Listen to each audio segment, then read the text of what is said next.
প্রধানমন্ত্রীর চট্টগ্রাম সফর নিয়ে আরো জানাতে আমাদের সাথে সরাসরি যুক্ত হচ্ছেন তাফহিম আলমগীর। আমরা সরাসরি চলে যাচ্ছি তার কাছে। তাফহিম, প্রধানমন্ত্রীর আজ কি কি কর্মসূচি আছে বিস্তারিত জানাবেন, আরো জানাবেন যে কোন কোন বিষয়গুলো আজ বেশি গুরুত্ব পাচ্ছে।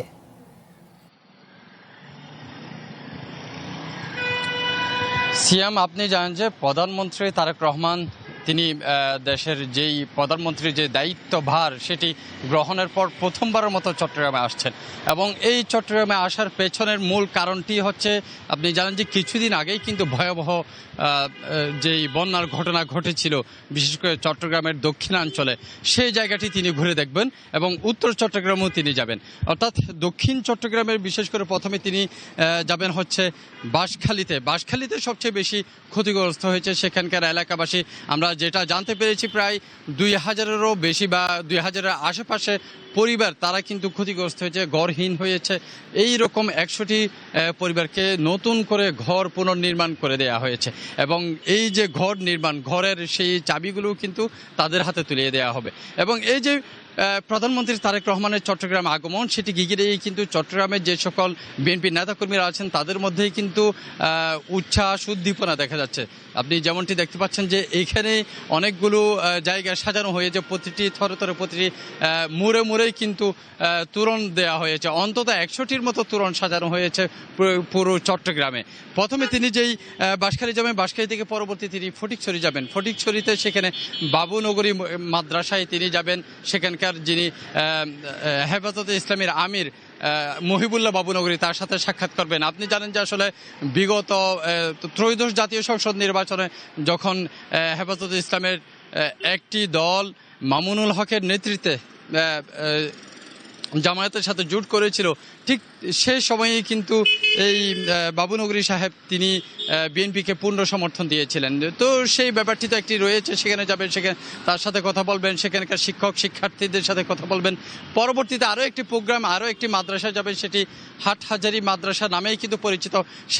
সেই জায়গায় গিয়ে সেখানকার মাদ্রাসাটি ঘুরে দেখবেন এবং একই সাথে হেফাজতের সাবেক আমির আল্লামা শফি তার কবর জিয়ারত করবেন এবং কবর জিয়ারত শেষে পরবর্তীতে দুপুর প্রায় 2টার দিকে আরও একটি প্রোগ্রাম রয়েছে, সেটি হাটহাজারী কলেজ মাঠে। সেখানকে আপনি জানেন যে আসলে দক্ষিণ চট্টগ্রামের পাশাপাশি উত্তর চট্টগ্রামেও কিন্তু অনেকেই ক্ষতিগ্রস্ত হয়েছেন বন্যার কারণে। তো সেই সকল ক্ষতিগ্রস্তদের ত্রাণ বিতরণ সহ অন্যান্য কার্যক্রম সেখানে রয়েছে। সেখানে 30টি পরিবারকে 1 লক্ষ টাকা করে অনুদান দেওয়া হবে এবং আরও অন্যান্য যে সকল প্রতিবন্ধীদেরকেও অনুদান দেওয়ার কথা রয়েছে। এই যে কর্মচাঞ্চল্য, সেটি কিন্তু আসলে পুরো দিন জুড়ে চলবে। সবশেষ এই যেই রেডিসন হোটেলটি রয়েছে সেখানেও কিন্তু আসবেন। সেখানে সন্ধ্যা নাগাদ একটি প্রোগ্রাম রয়েছে। এই প্রোগ্রামটি হচ্ছে মূলত যেই সকল স্থানীয় নেতাকর্মীরা আছেন চট্টগ্রাম মহানগর, দক্ষিণ, উত্তরের যে সকল নেতাকর্মীরা আছেন তাদের সাথে বসবেন, তাদের সাথে একটি দলীয় মিটিং করবেন এই হোটেলে বসেই। তারপর প্রোগ্রাম শেষ করে তিনি পরবর্তী ঢাকায় ফিরে যাবেন। তার যে এই কর্মসূচি, চট্টগ্রামের একদিনে একেবারে ব্যস্ততম একটি দিন, কক্সবাজার থেকে শুরু করে চট্টগ্রামের বিভিন্ন জায়গায় শেষ করে পরবর্তীতে ঢাকা যাবেন। এই সময়টাকে ঘিরেই কিন্তু প্রশাসনের পক্ষ থেকে পর্যাপ্ত পরিমাণে আইনশৃঙ্খলা প্রস্তুত রাখা হয়েছে, যেটি গতকাল জেলা প্রশাসনের পক্ষ থেকে জানানো হয়েছে যে তারা সবখানে ঘুরেছেন। জেলা প্রশাসক তিনি নিজেই সবগুলো স্পটে গিয়েছেন এবং একই সাথে অন্যান্য যে সকল সংস্থা, গোয়েন্দা সংস্থা থেকে শুরু করে অন্যান্য র্যাব, বিজিবি সহ অন্যান্য যে সকল সংস্থাগুলো রয়েছে সবগুলো সংস্থাই কিন্তু প্রস্তুত রাখা হয়েছে। একেবারে মানে নিরাপত্তার চাদরে ঢেকে রাখা হয়েছে চট্টগ্রামকে, যাতে কোনো ধরনের অপ্রীতিকর ঘটনা তো ঘটবে না, সেটি এক ধরনের তারা সেটি নিশ্চয়তা দিচ্ছেন, সেটি তো বটেই। এবং সেই সাথে সৌন্দর্য বর্ধনের জন্য কিন্তু পর্যাপ্ত পরিমাণ কাজ হয়েছে এবং একই সাথে যে সকল নেতাকর্মীরা আছেন চট্টগ্রামের তারাও কিন্তু প্রস্তুত রয়েছে। চট্টগ্রাম থেকে এই ছিল আমার কাছে থাকা সবশেষ তথ্য। সিয়াম, ধন্যবাদ তাফহিম আপনাকে। প্রধানমন্ত্রী কক্সবাজার ও চট্টগ্রাম সফর আজ। আমাদের সাথে এখন কক্সবাজার থেকে যুক্ত আছেন এভএম সুমন। আমরা সরাসরি চলে যাচ্ছি তার কাছে। সুমন, প্রধানমন্ত্রীর আগমন ঘিরে সেখানকার মানুষ কি বলছেন আর তাদের চাওয়াগুলো কি আমাদের জানাবেন।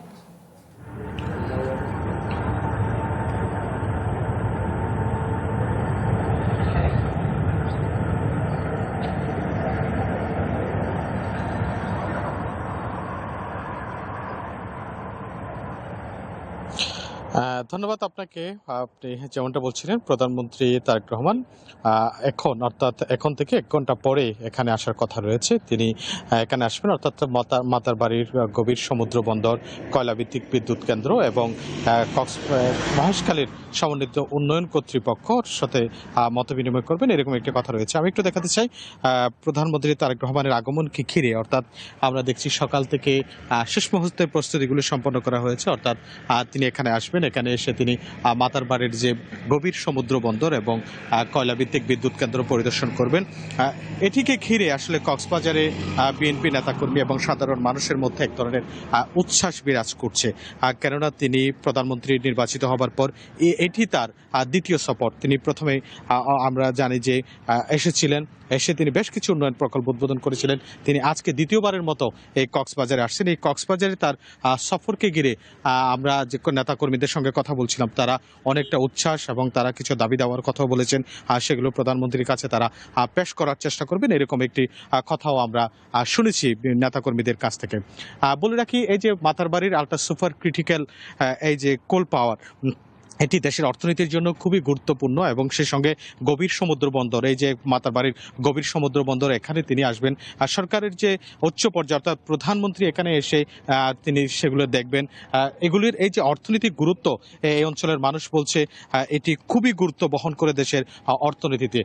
আমি যদি বলি যে প্রধানমন্ত্রীর আগমনকে ঘিরে আসলে ব্যাপক নিরাপত্তা জোরদার করা হয়েছে। বিশেষ করে আমরা দেখছি পুরো কক্সবাজারের মহেশখালীতে আমরা দেখছি যে নিরাপত্তা ব্যবস্থা জোরদার করা হয়েছে। বিভিন্ন আইন শৃঙ্খলা বাহিনী মোড়ে মোড়ে অবস্থান নিয়েছে। অর্থাৎ প্রধানমন্ত্রীর আগমন ঘিরে যেসব নিরাপত্তা ব্যবস্থা জোরদার করা হয়, আর সেসব নিরাপত্তা ব্যবস্থা আমরা সকাল থেকে দেখেছি। আমরা এই যে আমার পেছনে দেখছেন, এই যে এই গেট দিয়ে, অর্থাৎ এই গেট দিয়ে বিশেষ করে যারা সরকারি কর্মকর্তা এবং এখানে যারা আসবেন প্রধানমন্ত্রীর এই সফরে, যারা ওনার সাথে থাকবেন, তারা কিন্তু এই গেট দিয়ে প্রবেশ করবেন।